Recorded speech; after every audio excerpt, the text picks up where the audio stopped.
¿Por qué la Biblia guarda silencio sobre la muerte de José? ¿Por qué desaparece su nombre cuando la historia llega al conflicto más grande de la vida de Jesús? Esa ausencia no es un olvido casual, es un espacio abierto que nos obliga a mirar de otra manera, a leer entre las sombras del Evangelio y descubrir una verdad más profunda que la curiosidad histórica, el valor insospechado de la fidelidad cotidiana. La última vez que lo encontramos con claridad en los textos canónicos es en la escena que todos recordamos. La familia vuelve a Jerusalén por la fiesta, el chico de 12 años se queda en el templo, y después de 3 días de angustia, José y María lo hallan discutiendo con los maestros. Lucas nos muestra a un joven Jesús sorprendente en sabiduría y en comprensión, y al mismo tiempo nos recuerda que él volvió a Nazaret y estaba sujeto a ellos. Ver LC 2:41 al 52. Paráfrasis. Es una imagen preciosa, la tensión entre la filiación divina y la sumisión filial, la gloria que asoma y el taller en la sombra. Desde ese punto, salvo referencias indirectas o implícitas, José se desvanece. No hay relatos canónicos que nos digan cómo vivió sus últimos años ni cómo se apagó su vida. No hay un evangelio que nos describa su lecho de muerte, no hay un cortejo, ni epitafios, ni una escena pública comparable al drama que envuelve la vida pública de Jesús. Solo silencio. Ese silencio es el anzuelo de esta historia. No lo abordamos para especular con morbosidad ni para llenar huecos con invenciones, lo abordamos porque ese hueco es significativo. Las ausencias en la escritura a menudo son intencionales, no están ahí para que inventemos, sino para que descubramos el sentido que el autor sagrado quiere presentar por medio de la omisión. Y en el caso de José, el vacío nos interpela. Si su despedida no se contó, ¿qué nos está dejando entrever su ausencia? Si esto te está moviendo, suscríbete para seguir explorando historias que alimentan la fe. Para entenderlo, necesitamos volver al principio de su testimonio. Mateo nos presenta a José con una palabra que lo define: justo. La palabra hebrea tzadik, traducida a veces como justo o recto, no habla de perfección distante ni de heroísmo público, describe a quien vive con integridad en la cotidianidad. Mateo deja claro que José es ese hombre que, al descubrir la situación de María, no se apresura a condenarla. Decide actuar con discreción, con cuidado y con obediencia a lo que la ley pide y a lo que su conciencia le dicta. Cf. Mateo 1:18 al 25. Paráfrasis. Es en los sueños donde aparece la intervención divina. El ángel habla, le concede una nueva lectura de los hechos y le encarga asumir a María como esposa y al niño como suyo. José obedece. No reclama los reflectores ni busca explicación pública, emprende la protección silenciosa. Imagínalo por un momento en la noche de Nazaret, la casa iluminada por una lámpara de aceite, el sueño que lo despierta y la voz que le dice lo imposible. Sentimos su tensión. ¿Qué hacer con esa responsabilidad? Él opta por la bondad obediente, por lo que podríamos llamar una paternidad de sombra. Esa decisión define su carácter, y el evangelista Mateo la subraya para mostrarnos que, en la línea mesiánica, Dios no actúa solo por grandes gestos públicos, sino también por la fidelidad humilde de los que aceptan encargos menudos y peligrosos. Luego viene el parto en Belén, la escena modesta del pesebre, el frío, la falta de sitio. Allí, José es figura de un custodio que no aparece para mandar, sino para sostener. Mateo y Lucas ofrecen detalles que nos permiten ver el dramatismo humano. La huida a Egipto ante la amenaza de Herodes, la noche en la que una familia tiene que arriesgarse hacia lo incierto, el exilio de un niño, que siendo rey, fue llevado a tierra extranjera para salvar su vida. Véase MT 2:13-23, paráfrasis. Piensa en las caravanas, en el murmullo de idiomas que no conocían, en la ansiedad que debe haber marcado a José, un hombre que ya había probado la obediencia en su casa y ahora la prueba en la marcha. La palabra obedecer aquí no es una virtud abstracta, es una energía práctica que se expresa en cargar manos, en trazar itinerarios, en encontrar posada y medios para mantener a una familia lejos de su pueblo natal. El relato de la huida a Egipto muestra a José no como un estratega político, sino como un protector que acepta la incomodidad y el sacrificio. Cada decisión tiene un costo: dejar casa, trabajo, redes familiares. Y sin embargo, la fidelidad ante la amenaza se revela como el rasgo clave de su vida. Al regresar, la familia se asienta en Nazaret. Jesús crece sujeto a ellos, aprendiendo un oficio y una forma de vivir. Esta es la escena que queremos imaginar con más detalle porque en ella se contiene la verdad que llamamos impactante, que el molde humano de Jesús fue forjado en la carpintería de Nazaret entre las manos callosas de su padre adoptivo y el silencio respetuoso del hogar. Visualicemos ese taller: el aire cargado del aroma de la madera fresca y la resina, el suelo salpicado de astillas, el cepillo que deja un brillo dorado en una veta, la luz que entra rasante por la ventana y descubre partículas de polvo flotando como estrellas diminutas. Allí, José enseña con la calma de quien ha heredado la paciencia del oficio, cómo medir sin dejarse llevar por la prisa, cómo respetar el nudo de una tabla en lugar de descartarla, cómo reparar en la belleza de una pieza ordinaria. Enseña a golpe de ejemplo, llega puntual, cumple con su trabajo, reza en voz baja y reprende con ternura cuando es necesario. Ese taller no es solo un lugar de trabajo, es una escuela de humanidad. En la pedagogía de José hay 3 lecciones que, con toda probabilidad, marcaron a Jesús: la dignidad del trabajo, la precisión en el hacer y la fidelidad en lo pequeño. La Biblia no nos da un inventario de lecciones concretas, pero es razonable pensar que cuando Jesús habla luego de sembrar, de sembrador, de construir sobre la roca, cuando remite a imágenes del obrero y la casa, está hablando desde una experiencia encarnada, desde horas de oficio repetido, rutas de esfuerzo que hacen al carácter. José el carpintero fue parte de ese proceso formativo. No olvidemos que la experiencia familiar era compleja. Los evangelios muestran que no todos en su entorno comprendieron a Jesús. Juan sugiere que incluso algunos de sus hermanos no creían en él. Juan 7:5 paráfrasis. Eso nos ayuda a dibujar una escena menos idealizada, una familia que vive tensiones, sospechas y expectativas rotas. José actúa en ese ambiente con una fidelidad que no depende del reconocimiento. Ser padre y sostén en medio de la incomprensión es una forma de heroicidad silenciosa que las Escrituras valoran sin necesidad de aplausos. Volvamos al corazón de la narrativa, la escena del templo a los 12 años, Lucas 2. Esa es, por ahora, la última vez que vemos a José junto a su familia en las Escrituras. Es una escena corta pero densa. El niño se queda, y cuando los padres lo buscan, lo hallan en medio de los maestros, escuchando y preguntando. Jesús responde con una palabra sorprendente: ¿Por qué me buscabais? ¿No sabíais que debo ocuparme de las cosas de mi Padre? Lucas 2:49 paráfrasis. Y sin embargo, el versículo siguiente añade un dato crucial. Jesús volvió con ellos a Nazaret y estaba sujeto a sus padres. Ese doble movimiento, la conciencia de misión y la sumisión filial, nos permite comprender mejor la pedagogía de José. No se trata de imponer límites que ahoguen la vocación, sino de sostenerla, de acompañarla con una autoridad humilde que reconoce que hay una economía de formación en la familia. José sabe que hay un misterio que trasciende su paternidad y aún así asume la responsabilidad de formarlo. Al pensar en la vida cotidiana de José, no cabe la caricatura del hombre ausente. Es probable que haya habido conversaciones largas sobre la Torá, repasos de historias y una vida de rutina que forjó en Jesús hábitos de trabajo, oración y escucha. Cuando la Escritura dice que Jesús avanzó en sabiduría, estatura y gracia, podemos imaginar que el entorno donde eso se desplegó fue precisamente el hogar que José ayudó a construir.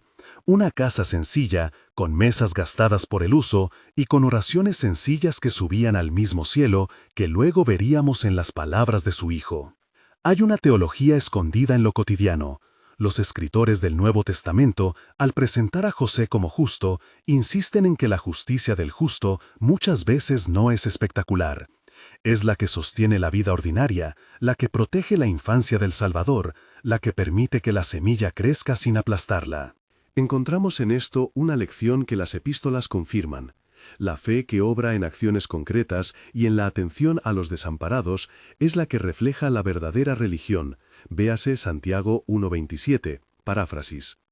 En otras palabras, el testimonio de José nos remite a una fe práctica, a lo que los apóstoles llamaron cuidar de la viuda y del huérfano y permanecer irreprochables en medio del mundo. También podemos leer esta vida a la luz de la tradición cristiana sin elevarla al nivel de escritura. Desde los primeros siglos, comentaristas y comunidades pensaron en José como figura de entrega y de discreción. La imaginación piadosa produjo relatos y escenas que no están en los evangelios, pero que intentan llenar el vacío con símbolos de consuelo. Por ejemplo, la idea de que José murió en paz, con Jesús y María a su lado, aparece en textos posteriores y en hagiografías medievales. Es importante subrayar, esas imágenes son consoladoras y han nutrido la piedad de muchos, pero no son relatos canónicos. Deben ser tratadas como tradición, como intento humano de dar sentido a lo que la Escritura calla, y no como datos históricos seguros. Cuando lleguemos a hablar de la muerte de José más adelante, señalaremos con claridad cuáles detalles provienen de las Escrituras y cuáles nacen de la tradición. Mientras tanto, volvamos al taller y a la escena doméstica, el sonido del martillo, el silencio después del trabajo, la mesa donde se comparte el pan. En ese espacio, los gestos pequeños tienen un efecto pedagógico que se prolongará más allá de la casa de Nazaret. Las imágenes evangélicas que Jesús usará en su predicación, el carpintero que mide, el obrero que prepara la casa, el hombre que cosecha, no brotan de un vacío literario, brotan de una experiencia vivida. No es un detalle menor que el Mesías se forme en un entorno de trabajo manual. Esa formación le da cuerpo a su palabra y la hace creíble ante la gente de su tiempo. Piensa en la escena cotidiana, José mostrando cómo trazar una línea recta, enseñando a sostener la escuadra con firmeza, corrigiendo sin humillar.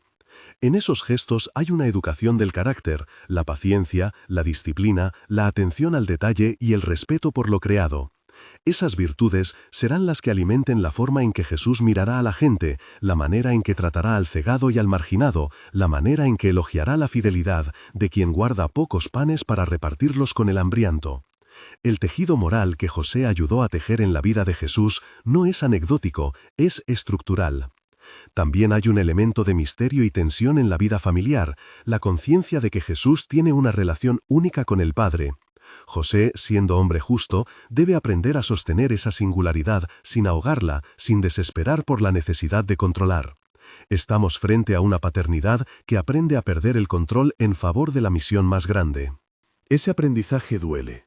La paternidad que mira irse a su hijo hacia una tarea que lo eclipsará no siempre es fácil. Aquí se nos presenta la figura de José en su humanidad más cruda, amando sin la certeza de la recompensa, protegiendo sin esperar reconocimiento, obedeciendo sin comprender del todo. En la historia bíblica hay un contraste que ilumina esta tensión. Por un lado, el Padre humano, que cuida, corrige y acompaña. Por otro, el Padre celestial a quien Jesús invoca. La escena del templo es paradigmática. Jesús distingue entre mi padre y mi madre, sin negar el papel de aquellos que lo criaron. José, en su silencio posterior en los evangelios, entra en ese misterio. Su discreción no es indiferencia, sino una forma de fe que permite que el Hijo cumpla su misión. Y esa es una de las claves. La grandeza de José no reside en ocupar un lugar público durante el ministerio, sino en haber provisto, con fidelidad, la condición humana desde la que todo lo demás sería posible. A lo largo de los siglos, la figura de José sirvió de espejo para padres y trabajadores. En su ejemplo, hubo y hay una teología práctica que interpela a quienes sostienen hogares y talleres. No necesitas aparecer en las crónicas para cambiar la historia. La paternidad silenciosa, la tarea diaria, la fidelidad donde nadie ve, son formas de actuar que, en la economía divina, sostienen los grandes gestos de la redención. No es una narrativa cómoda, implica renuncia, noches de cansancio y decisiones que no se comprenden completamente. Pero también es una narrativa esperanzadora, el reino se fragua en la constancia de manos obreras. Y aquí volvemos a la pregunta que abrió este relato: si todo esto es cierto, ¿por qué entonces el Evangelio guarda silencio sobre la muerte de José? ¿Por qué no hay una despedida canónica que nos permita cerrar ese ciclo? El silencio puede ser una forma literaria y teológica de subrayar que la obra de José fue cumplida en lo oculto. Al no retratar su muerte, los evangelios pueden estar diciendo, con sobriedad, que su gloria no requiere escena pública. que su obra habla por sí misma en la textura humana de Jesús. Pero esa es solo una posibilidad interpretativa.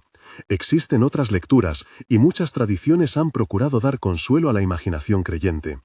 Cuando abordemos esas reconstrucciones, lo haremos con cuidado teológico y con la señal clara de que se trata de tradiciones posteriores, producidas por comunidades que buscaron llenar un hueco narrativo con imágenes de piedad. Por ahora, detengámonos en la certeza práctica que la Escritura sí nos da. José fue un protector obediente, un formador silencioso y un modelo de fidelidad en lo cotidiano. Su vida es una llamada a la paternidad y a la vocación, que no busca aplausos sino fidelidad. Su omisión en los relatos posteriores es, paradójicamente, una de las voces más elocuentes para quienes quieren entender qué significa servir sin buscar figura pública. Mientras ponderamos esto, nos asalta otra pregunta inevitable. Si José fue tan cercano, si formó al que sería la palabra encarnada, ¿no deseamos saber cómo enfrentó la muerte? ¿No queremos conocer sus últimos alientos y sus últimas conversaciones con el hijo que cambió la historia? Es una curiosidad legítima, pero la Escritura no la satisface con datos precisos. La ausencia, repito, es una invitación a leer más hondo, a entender que la verdad impactante detrás de la muerte de José no es un hecho sensacionalista, sino un legado, la fidelidad que transforma. Quedan aún escenas por recorrer: el retorno a Nazaret después de Egipto, los años en el taller, la comunidad que rodeó a la Sagrada Familia, la tensión entre la misión de Jesús y el afecto familiar. Y más adelante abordaremos las reconstrucciones piadosas que imaginan su final. Por ahora, permanece con la imagen de aquel taller, la luz entrando por la ventana, las manos de José que enseñan y corrigen, y el joven Jesús observando y aprendiendo. Esa imagen nos prepara para lo que vendrá, un silencio que no es vacío, sino señal de algo más grande. Imagina por un momento la noche en que, después de un día de trabajo, José se sienta en la puerta de su casa. Respira profundo y mira al cielo. No todo está resuelto. Hay amenazas en el pueblo, preguntas en su cabeza, hijos con destinos misteriosos. Aún así, hay paz en su gesto porque ha cumplido algo fundamental: proteger, formar y amar en la sencillez. Esa paz es la que muchos, a lo largo de la historia, han querido creer que lo acompañó al final. Próximamente exploraremos las fuentes de esa esperanza y cómo la tradición ha pintado una despedida que consuela a los corazones creyentes. Esa paz que imaginamos en la puerta de Nazaret ha viajado por los siglos en la imaginación de creyentes y en la labor de los devotos que quisieron llenar el hueco que dejan los evangelios. Frente a ese hueco hay básicamente dos caminos posibles: quedarse en la curiosidad histórica, con sus preguntas legítimas, o acoger el silencio como una enseñanza. Pero antes de cerrar con una consigna práctica, conviene detenerse y escuchar lo que las tradiciones y las antiguas narraciones nos han ofrecido, siempre con una señal clara que las distingue de la Escritura. Y luego volver al terreno firme de lo que sí sabemos y de lo que, como iglesia y como familias, podemos hacer con ese legado. Cuando hablamos de relatos no canónicos, solemos topar con el llamado protoevangelio y con textos piadosos medievales y patrísticos que en distintas épocas intentaron imaginar los episodios que la Escritura deja a la sombra. Estos textos no buscan competir con los evangelios, más bien intentan dar consuelo y completar la piedad popular. Detalles sobre la vejez de José, sobre la manera en que sus manos dejaron de trabajar, sobre la presencia de Jesús y de María en el lecho final. Es crucial subrayarlo. Estas reconstrucciones pertenecen al ámbito de la tradición y de la imaginación creyente. No son documentos inspirados ni testimonios históricos verificables. Son, como tantas otras expresiones de la devoción, respuestas humanas al misterio. Dicho esto con honestidad, permitámonos entrar en esa imaginación con respeto teológico, no para sustituir la Escritura, sino para leer lo que muchos creyentes han comprendido como una manera de consolar la propia finitud. Según varias tradiciones cristianas, la muerte de José fue una escena humilde y serena, no un drama público, sino un tránsito doméstico, en la intimidad de la casa que él había ayudado a construir. Imaginemos esa escena como un cuadro pintado con los colores de la sencillez y la ternura, una escena donde el asombro y lo cotidiano se mezclan. Imaginemos que la enfermedad llega lentamente, no como una catástrofe repentina con trompetas, sino como un descenso paulatino, fiebre que viene y va, días de cansancio que obligan a descansar más en la puerta de la casa, manos que aprietan menos la gubia, pasos más cortos hacia el taller. Es una enfermedad que puede resonar con las dolencias comunes de aquel tiempo, pulmones fatigados por el polvo y la humedad, articulaciones doloridas por los años de trabajo, el cuerpo que poco a poco pide tregua. No especulamos con diagnósticos, solo narramos con fidelidad a la imagen que la tradición quiere presentar, un hombre que se prepara para el final como quien cierra una jornada de oficio. La casa huele a pan recién horneado, a aceite y a madera. En la habitación, la lámpara de aceite proyecta una luz tibia. María está a la cabecera, su rostro contraído por la pena, pero sereno en la fe. Sus manos, acostumbradas a coser y orar, sujetan la muñeca de José. Jesús está cerca, no como el maestro que en el futuro convocará multitudes, sino como el hijo que ha aprendido a cuidar. Trae agua, sujeta un paño en la frente de su padre, deja que la mano gruesa de José repase su mejilla como quien pasa la última alfombra de cariño. La conversación entre ellos no necesita grandes discursos, son palabras sencillas, agradecimientos, pedidos de perdón, instrucciones para continuar con el trabajo y el sustento de la casa. José, con voz débil, repite exhortaciones que ya había pronunciado 1000 veces: ama a Dios, honra a la mujer que te acompaña, trabaja con honestidad, protege la familia. Puede haber en esos últimos momentos una referencia casi paternal a la misión de aquel joven, que cada día fue menos niño y más llamado, no como una revelación espectacular, sino como el reconocimiento sereno de que el hijo ha de seguir un camino que tal vez exceda la dimensión doméstica. En las imaginaciones piadosas se guarda una escena particularmente conmovedora. José, con respiraciones cortas, mira a Jesús como quien entrega una herencia que no son riquezas, sino herramientas, el oficio, la rectitud, la paciencia, la oración. Y con esa entrega, con esa transmisión silenciosa, se cumple lo que el Evangelio insinuó desde el principio.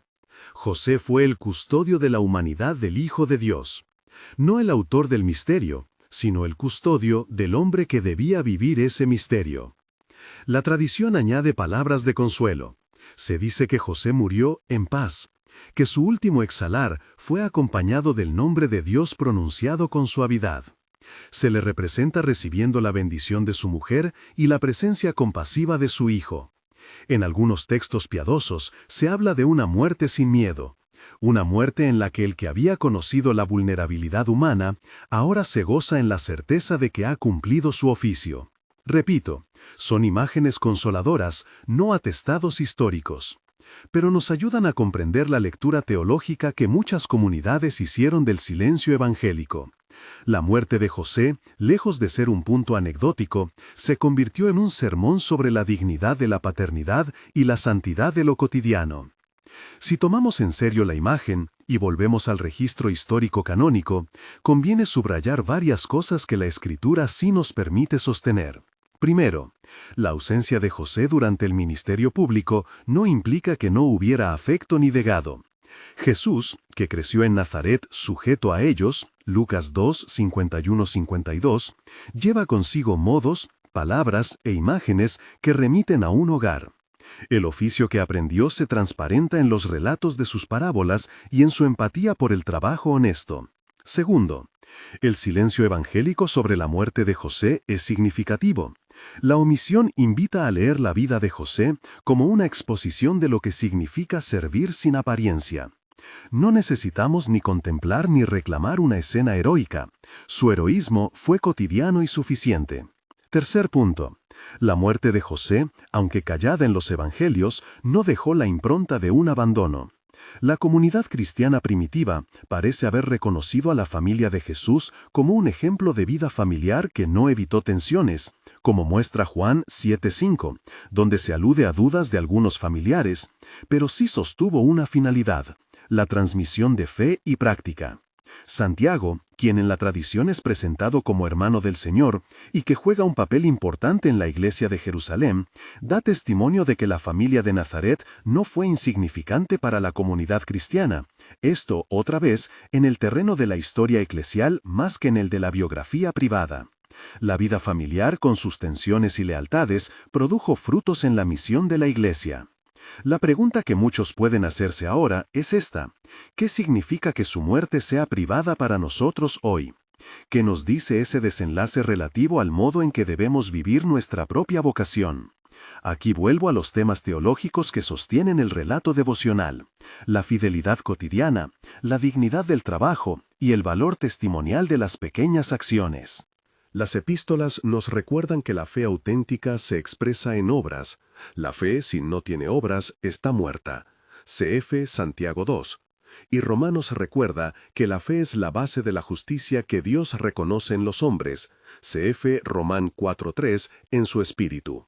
José es un ejemplo encarnado de esa unión, fe confesada con obediencia práctica. Su vida nos ofrece una lección. No es la publicidad ni el reclamo lo que honra a Dios, sino la consistencia del corazón que actúa fielmente en lo concreto. Pensemos en los padres, en los cuadros de trabajo y cansancio que muchos conocen, noches sin dormir por un hijo enfermo, horarios que sacrifican ocio para pagar facturas, conversaciones que corrigen sin humillar.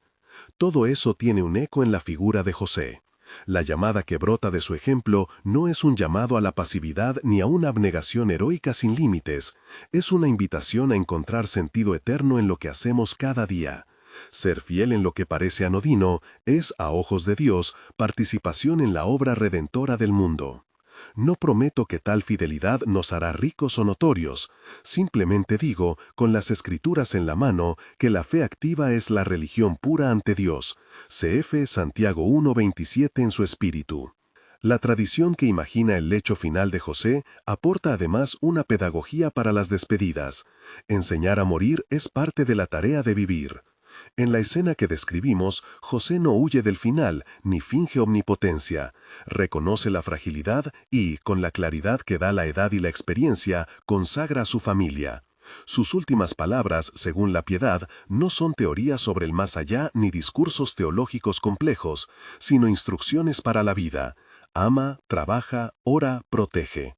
Son palabras que resuenan con el mandato evangélico de vivir el reino aquí y ahora, en los detalles. Si aceptamos esa lectura, entonces la impactante verdad detrás de su muerte no es una fecha o un lugar ocultos, sino una pedagogía, la enseñanza tranquila de que la fidelidad transforma generaciones. Conviene, en este punto, detener la contemplación piadosa y traer la aplicación a lo cotidiano con ejemplos concretos. Si eres padre o madre, quizá el eco de José te moleste por su sencillez. No hay recetas para formar hijos, pero sí hay prácticas. Vuelve a la constancia, las rutinas de cariño, los límites dados con ternura, la presencia no invasiva que acompaña el crecimiento. Si eres trabajador, piensa en la honestidad de tu labor, el detalle bien hecho, el cumplimiento de las horas, el respeto por los recursos, el trato honesto. Si eres líder en la iglesia, la figura de José interpela a practicar un liderazgo servido desde la discreción y el ejemplo, no desde la ostentación. En la familia de Nazaret, la formación humana de Jesús es un llamado también para las comunidades. La iglesia debe ser un taller donde se forjan hábitos de humildad, compasión y servicio. ¿Cómo se traduce eso en la práctica? En espacios de mentoría, donde los más experimentados enseñen oficios y virtudes. En estructuras que sostengan a las familias en dificultades. En una predicación que no solo aliente lo espiritual, sino lo práctico. Perdón, trabajo, responsabilidad, oración. José nos enseña que la teología creíble es la que se plasma en acciones concretas. Por eso la exhortación pastoral no es abstracta, es hecha de tareas y de presencia. Llegamos entonces a un punto esencial, la memoria. La memoria. ¿Cómo recordamos a José sin crear una biografía inventada? Recordamos su fidelidad, no sus supuestas últimas palabras. Guardamos la pintura de su rostro sereno como símbolo de una vida que encontró su recompensa en la fidelidad cotidiana. Celebramos su ejemplo en sermones, en catequesis familiar, en conversaciones con los jóvenes sobre el valor del trabajo y el servicio. Y sobre todo, podemos orar agradeciendo por quienes, como él, sostienen vidas sin aplausos. Antes de cerrar, permíteme narrar, una vez más, con respeto y con la marca de la tradición, la escena final que tantas almas han encontrado consoladora. Imagina la tarde que cae sobre Nazaret. La luz se vuelve más dorada y parece detenerse en los bordes de las herramientas. José, sentado en un taburete bajo, tiene las manos sobre las rodillas, las uñas ennegrecidas por la vida de taller. Su respiración es lenta. María canta una oración antigua con voz temblorosa. Jesús le sostiene la mano y le mira con un amor que no es académico, sino profundo. No hay curación espectacular, ningún signo prodigioso que altere la escena. Lo que hay es un tránsito, palabras de perdón, bendiciones, una última instrucción amorosa a Jesús para que cuide de su madre y de la casa. José suspira, y en ese suspiro se concentra la economía de su vida, trabajo, silencio y entrega. Luego, el silencio definitivo. María y Jesús inclinan la cabeza.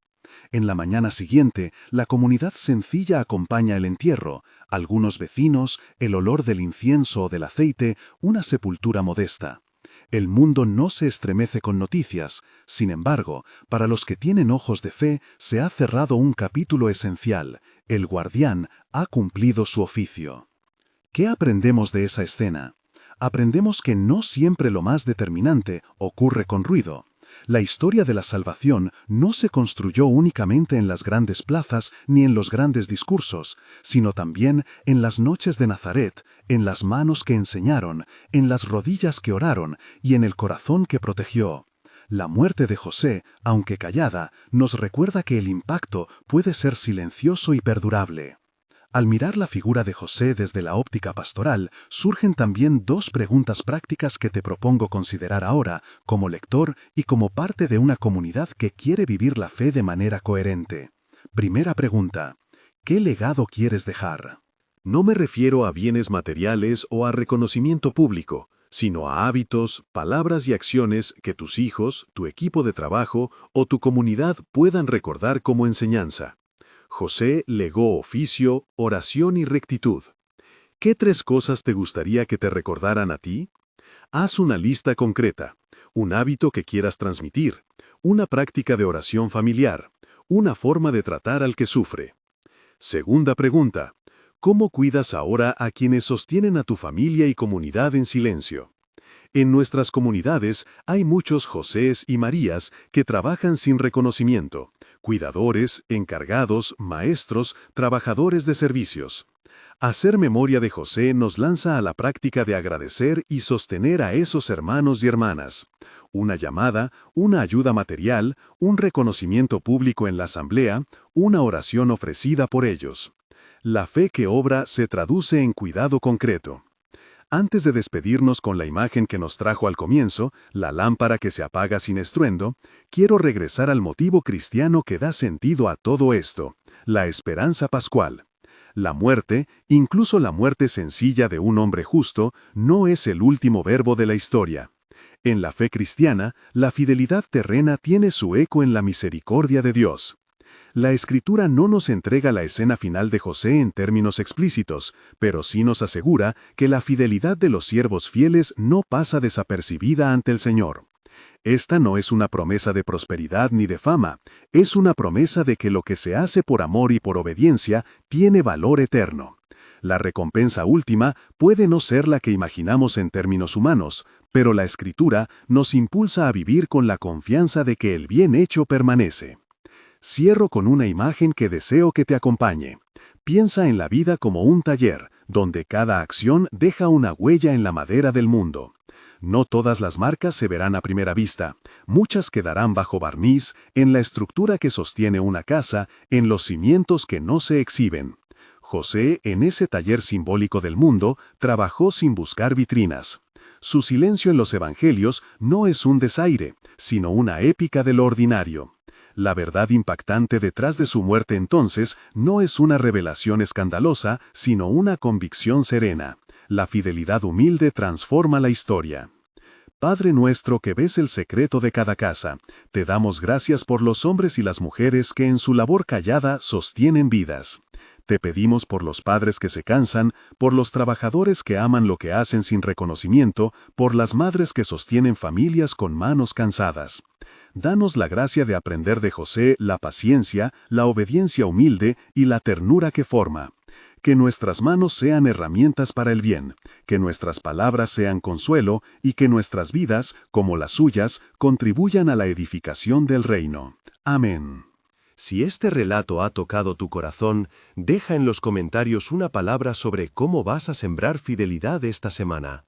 Comparte con alguien que necesite escuchar que el servicio cotidiano también es grande ante Dios.